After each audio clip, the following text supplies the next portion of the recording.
Cool. All right, so as the slideshow that has been lingering on the screen now for, let's see if I can ever describe, I'm going to be talking about New Orleans jazz in American style.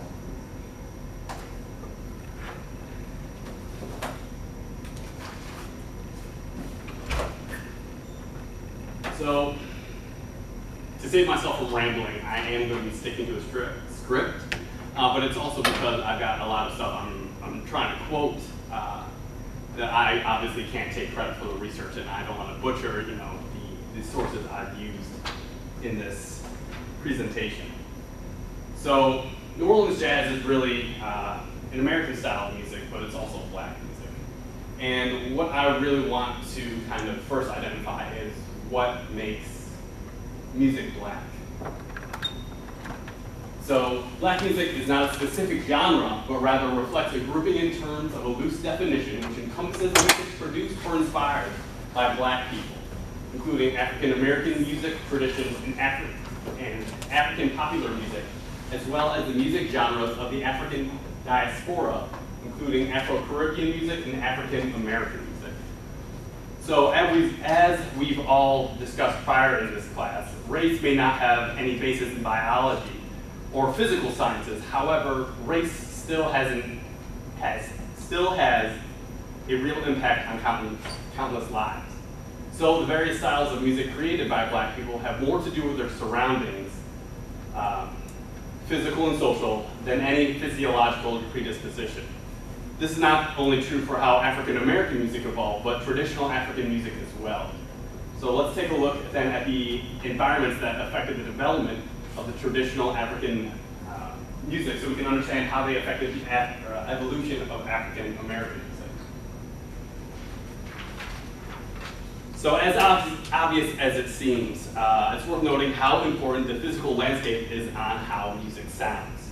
I'm not talking about acoustics like you might get at like Red Rock when going to a concert there, but the resources that are available to construct instruments. For a long time, I always assumed that African music really revolved around drum circles. But if there aren't a large source of trees in which to construct, or in which to use wood to construct drums, as is the case in northern Africa, the music would take on a more melodic as opposed to rhythmic sound.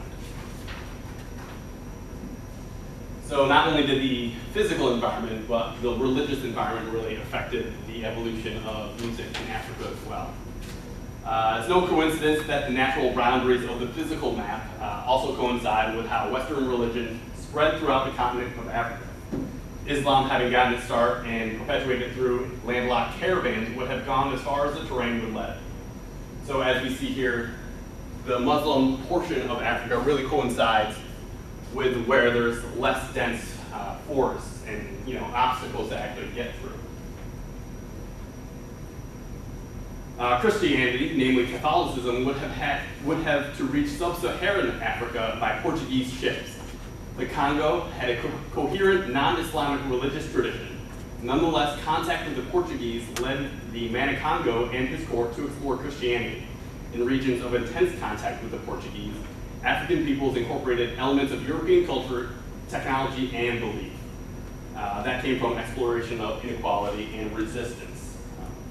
Ned Sublette, in his book, The World That Made New Orleans, From Spanish Silver to Congo Square, expands on that point by stating, in the fourth zone of Africa, where Islam had never penetrated, the Portuguese had converted the Congos and the Angolans to Catholicism, or so they thought. Though it may be more accurate to say they gave them a new set of structures and images. Because the region of West Central Africa had such ties with the Portuguese, who dominated the slave trade along the entire coast of Africa, is why so many slaves were captured and shipped from that part of Africa, African coast, to Iberian-held colonies. The Portuguese and the Spaniards considered them culturally acclimated to their ways and so preferred them to slaves from areas that did not practice Christianity. Here we see the acculturation of Catholicism formed the basis of voodoo, first in the Congo before such religious amalgamations happened in the New World. So regional origins of the African slaves.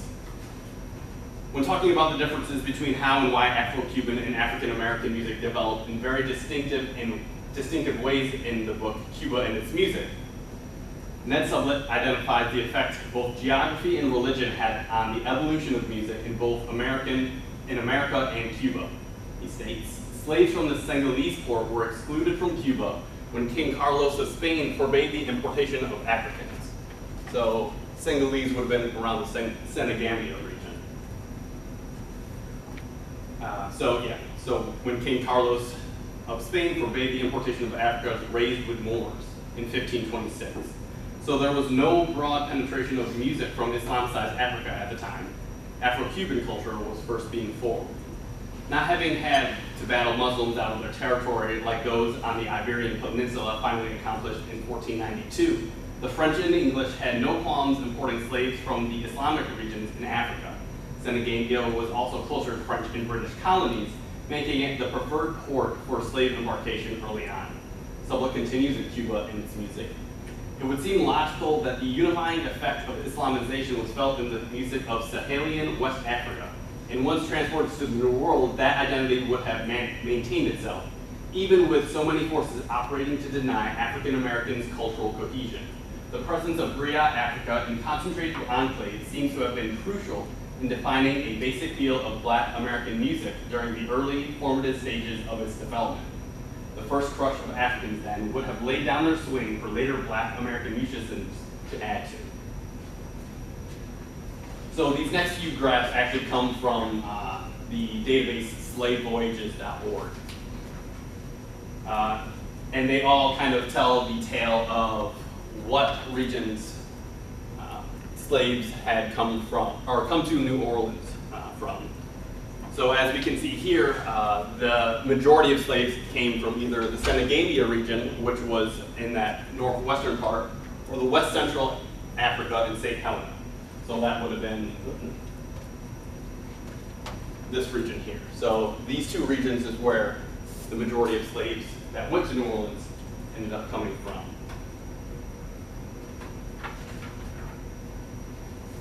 So now the slaves that came from Senegambia really coincided with the time that the French ruled New Orleans. However, I want to say in 1763, is when Spanish ended up taking New Orleans from the French colony. And so you can see all the way up to, 1744 here is when we have masses of Senegambian slaves coming in. And then after 1763, at 1784 is when we have slaves coming in from the West African regions. So adding to the impact of North African styles of music on North America, Sublette insists Arabization implanted in the music of the Sahel a melismatic style, a gliding between strings of notes on a single vowel. However, the complex scales of the Middle East do not seem to have been transported to Black Africa. Instead, an Arabic style was imposed on an African scale, which contained what we know today as the blues notes. Like Arabic music and the music of Sudan and Africa, blues, though it may not be intensely rhythmic, is largely melodic, not very polyrhythmic, and is a bardic soloist music. This is not to say the essence of the blues is simply Sudanic, though if we said Sudan plus Congo, we'd be a lot closer to the recipe. Now I'm going to play along with some traditional Tuareg music here.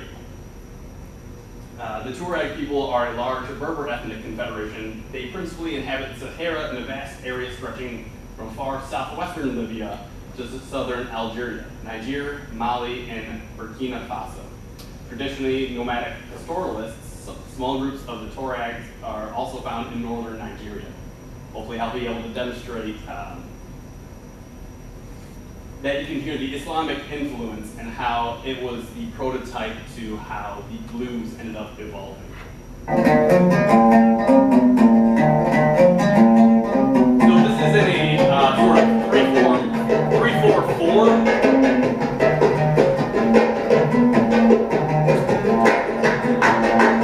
So essentially, doesn't follow that nice flat note.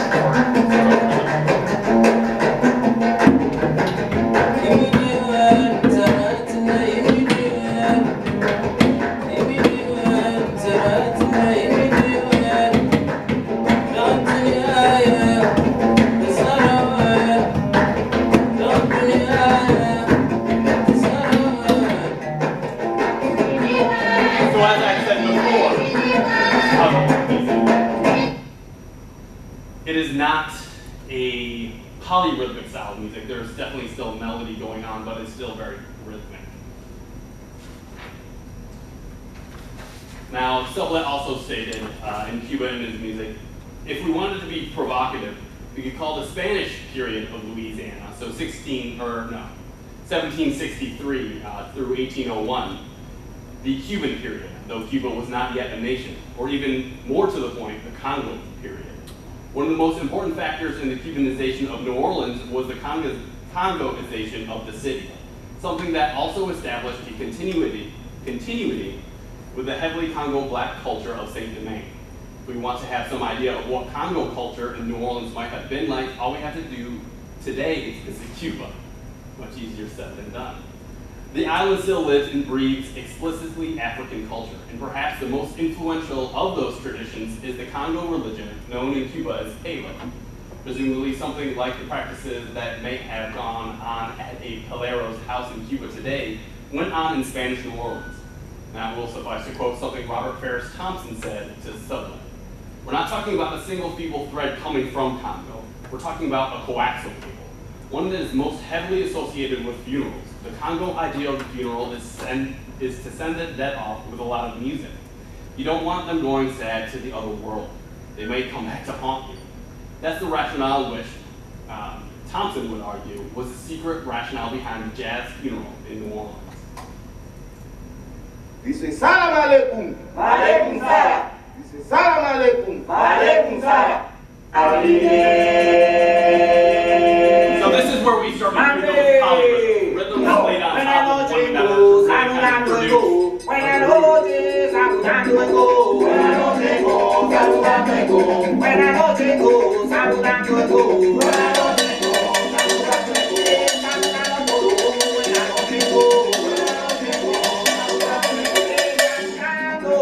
You got different instruments, essentially kind of following along the same rhythms, but as they overlap, they start to interconnect with one another at various points in time. So that same group that I was playing on now,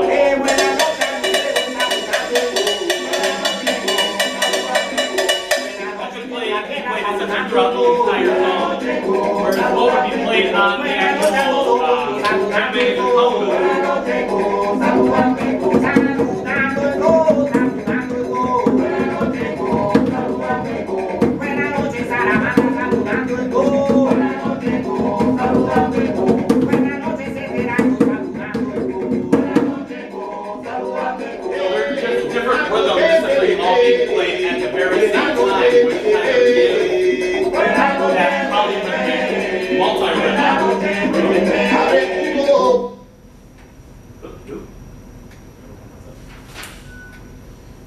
So Robert Ferris Thompson, who wrote the book on African roots of tango without uncovering an earlier written instance of the word, traces tango to the Kikongo. It's more than a word. It's a semantic spectrum. It's a semantic range. And on both sides of the Atlantic, it means a dance, a place of dance, the people who dance it, the beat of the dance, and many other things. So the word tango to describe black dancing in New Orleans. But not only that, it's being equated with dancing in the bambula. Auxiliary Bishop Cilero Sieni complained about the bambula. So to please him, Governor Miro of New Orleans required the postponement of the tangos, namely in Congo Square. As the 19th century progressed, the word tango implied a specific rhythmic cell, which Thompson identifies as the Congo Mbila a Makina, the call to the dance. That rhythm is prominent in the music of the Tumba Francesca of Eastern Cuba. The four-note habanera tango rhythm is the signature Antillean beat to this day. You can hear it in the contemporary music of Haiti, the Dominican Republic, Jamaica, and Puerto Rico, to say nothing of the 19th century Cuban contradanza. It's Jelly Roll Morton's oft-cited Spanish tinge, and you will hear it in brass bands at a second line in New Orleans today. At half speed with a drum set, it was the basic template of clean studio 1980s corporate rock. You can write it as a dotted 8/16 and 2/8. Biscuits. Sorry, let me. I didn't understand anything about that. If you don't know what I'm talking about, it's the rhythm dam-dam. So, and this is where you can really hear that rhythm.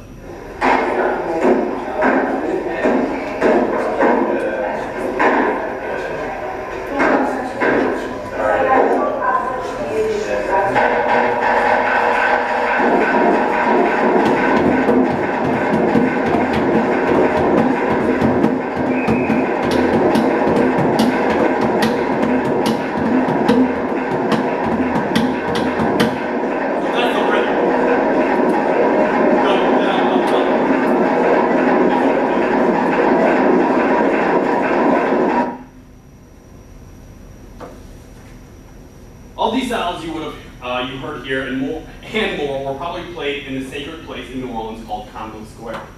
There's much myth and legend about New Orleans, but Congo Square was a real place. It was the only place in antebellum New United States where enslaved African Americans were allowed to hold public gatherings to dance, play ancestral drums, and sing in ancestral languages, albeit under police supervision. Those Sunday dances must have been avant-garde, if you will. A site not only of memory and tradition, but of culturally encrypted communication in a laboratory where a new musical and lyrical vocabulary evolved.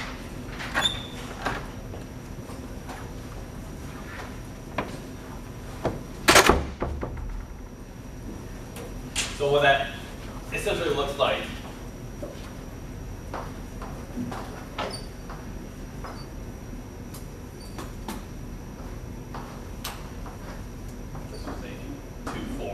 time signature. So,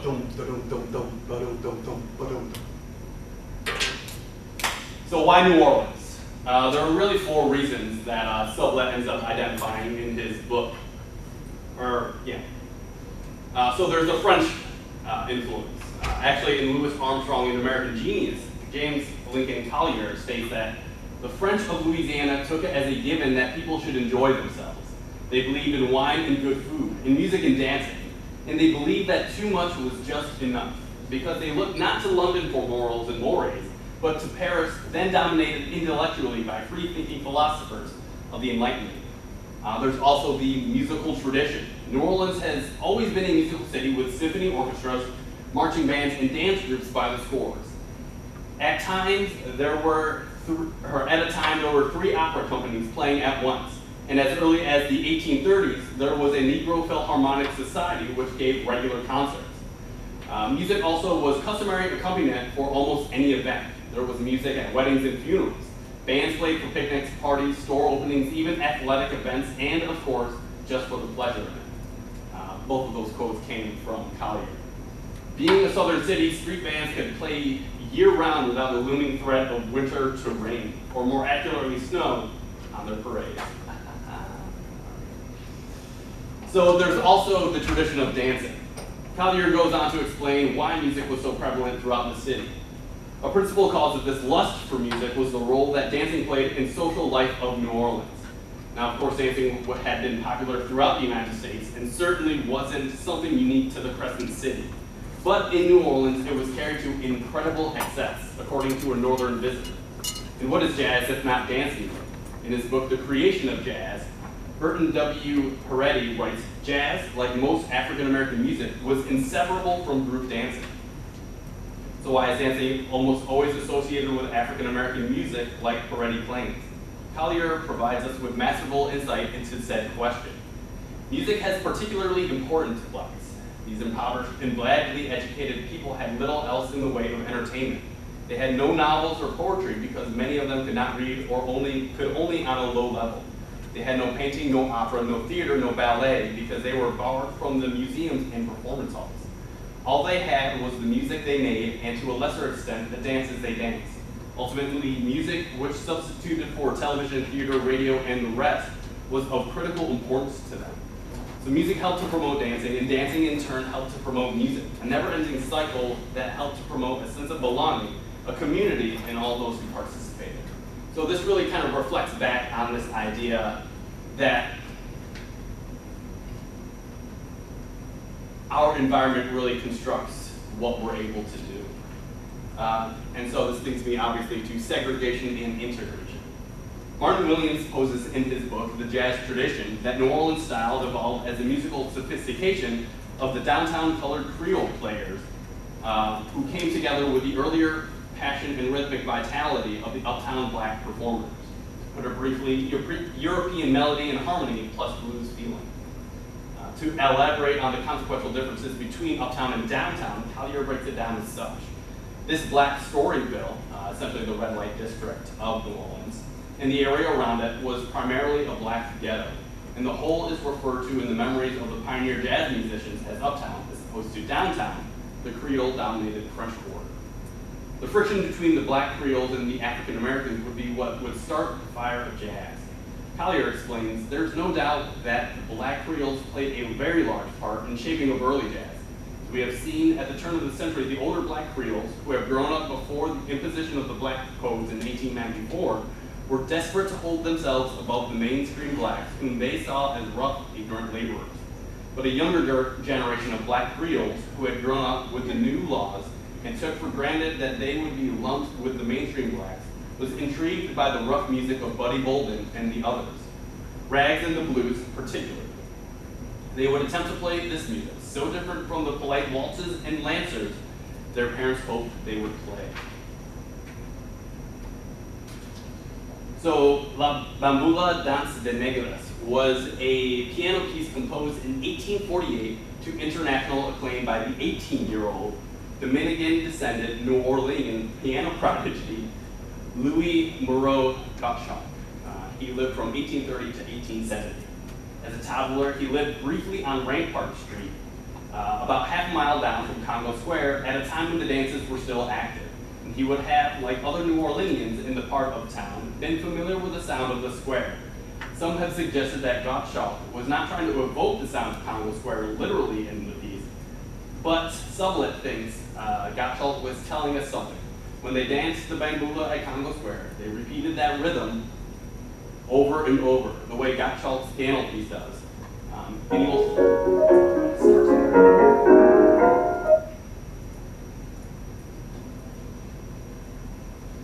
hear it in the right hand, in the melody.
But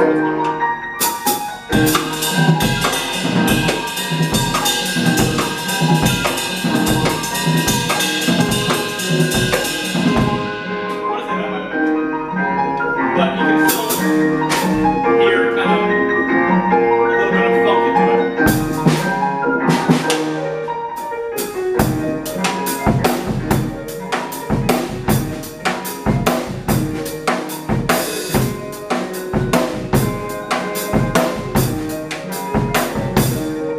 So you can still play a lot of different rhythms over top of what he ended up playing.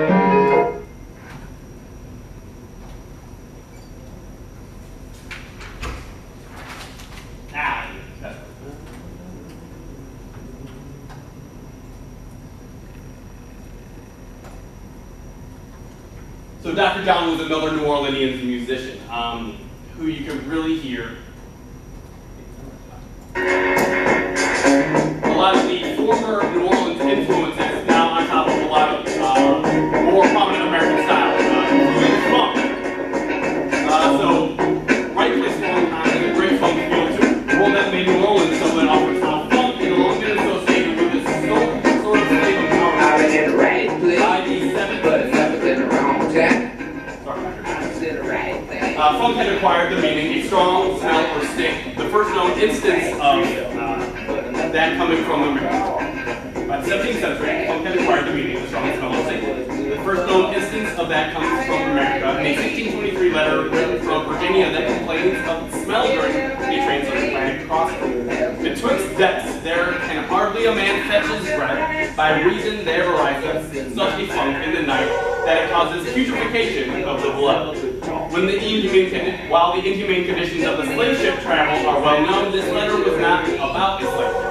Tough conditions in the early days of colonization were revolting, especially for the poor. A dictionary from the year 1700 defines funk as a tobacco smoke, another bad sign.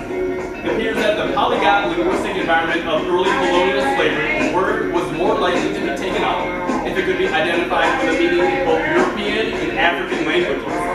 Robert Pierce Thompson identifies with a meaning. Robert Pierce Thompson identifies the word funky with a Kinkango Lufuki, meaning strong body odor, a concept associated with hard work and spiritual power. That's not incompatible with its emergence in Virginia, where there were Congo slaves from early days who would have sweated all day working on tobacco plantations. Those laborers must have been extra funky. In New Orleans in the 1890s, when the legendary first jazzman Buddy Bolden sang his big hit Funky Butt, a plea to open a window in a room full of unwashed people and tobacco smoke. He was using it in exactly that sense. To judge by slave masters' complaints, the slaves' funk bothered them considerably. The funk had its own power. Funk was slave master repellent. So, moving on.